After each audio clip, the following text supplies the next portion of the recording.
Shalom, selamat pagi Bapak Ibu Saudara yang dikasihi Tuhan Yesus Kristus. Puji Tuhan, hari ini kembali lagi kita merenungkan firman Tuhan. Dan sebelumnya mari kita berdoa. Bapa di surga, kami naikkan syukur kami kepadamu atas kebaikan-Mu dalam hidup kami. Sampai detik ini pemeliharaanmu sungguh kami rasakan. Terima kasih buat sepanjang malam Tuhan sudah menyertai kami dalam istirahat kami. Dan pagi hari ini kami bangun dan kami bersyukur atas nafas yang Tuhan berikan bagi kami. Dan sebelum kami masuk dalam berbagai kegiatan kami hari ini, kami mau bersama-sama membaca dan merenungkan firman-Mu. Biarlah firman-Mu dapat menuntun jalan kami ya Bapa, dan memberikan kekuatan kepada kami di masa-masa pandemi ini, di masa-masa yang sulit yang sedang kami hadapi saat ini. Tidak ada tempat kami bersandar selain kepadamu ya Tuhan. Terima kasih Bapa di surga, dalam nama Tuhan Yesus kami siap merenungkan firman-Mu. Amin. Bapak Ibu Saudara, tema perenungan kita pagi hari ini yaitu mengatasi kebosanan. Firman Tuhan terdapat di dalam Kisah Para Rasul pasal 17 ayat 15 sampai 17. Orang-orang yang mengiringi Paulus menemaninya sampai di Athena, lalu kembali dengan pesan kepada Silas dan Timotius supaya mereka selekas mungkin datang kepadanya. Sementara Paulus menantikan mereka di Athena, sangat sedih hatinya karena ia melihat bahwa kota itu penuh dengan patung-patung berhala.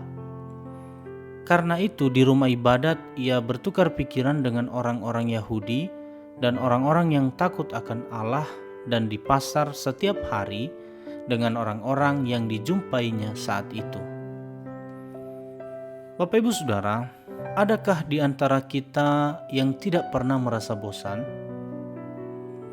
Bosan diartikan sebagai perasaan jemu atau jenuh karena sudah terlalu sering, terlalu banyak, atau terlalu lama. Saudara, antropolog Helen Fisher mengatakan bahwa bosan adalah kondisi perasaan yang tidak menyenangkan dan bersifat sementara, di mana seseorang merasa kehilangan minat dan sulit berkonsentrasi terhadap aktivitas yang sedang dilakukannya.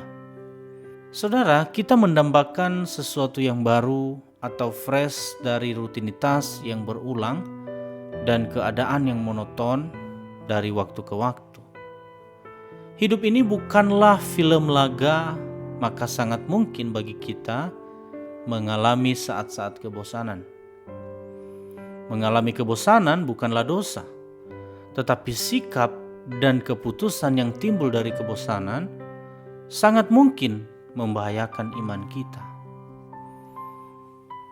Saudara yang dikasihi Tuhan, sedapat mungkin ketika kita merasa bosan, hal itu tidak boleh berujung pada hal negatif seperti kemalasan dan dosa lainnya.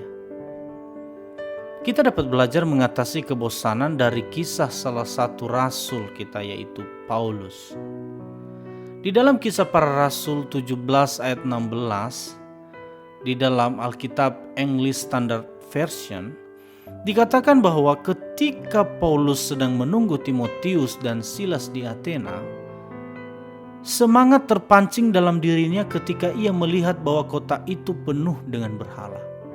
Ia bertukar pikiran di sinagoge dengan orang-orang Yahudi dan orang-orang yang saleh, dan di pasar setiap hari dengan mereka yang kebetulan ada di sana.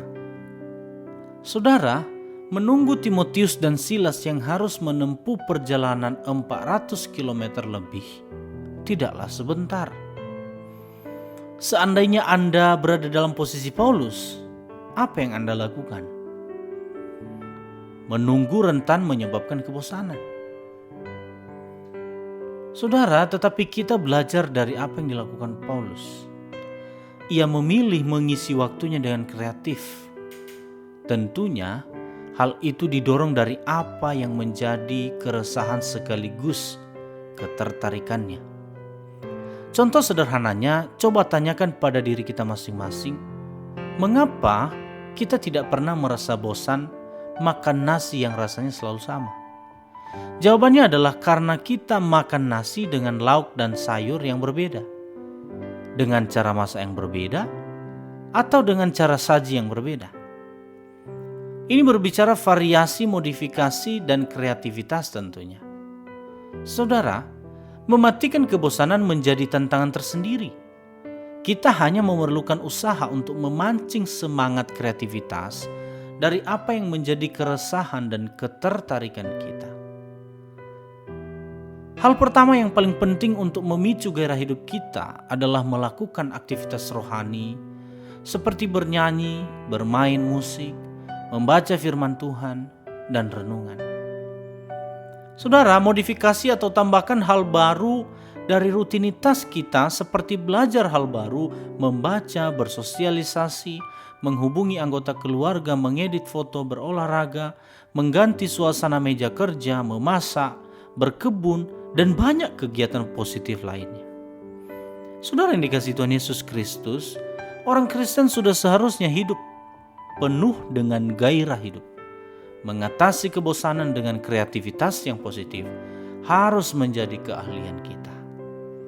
Firman Tuhan mengatakan di dalam 2 Tesalonika 3 ayat 13, "Dan kamu saudara-saudara, janganlah jemu-jemu berbuat apa yang baik."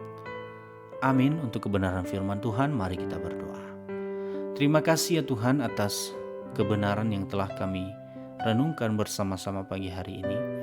Biarlah kami menjadi pelaku-pelaku firman, dan kami akan masuk dalam aktivitas kami hari ini. Tuhan tolong kami, biarlah apa yang kami lakukan, apa yang kami pikirkan berkenan kepadamu ya Tuhan. Tuhan memberkati kami semua, baik yang kerja, yang pelayanan, yang sekolah, atau aktivitas yang lain yang kami lakukan. Kami serahkan ke dalam tangan-Mu ya Tuhan. Biarlah dalam hal apapun yang kami lakukan dapat menjadi kesenangan bagi Tuhan, dan juga dapat menjadi kesenangan bagi orang-orang di sekitar kami. Kami siap masuk dalam aktivitas hari ini. Dalam nama Tuhan Yesus kami berdoa. Haleluya. Amin.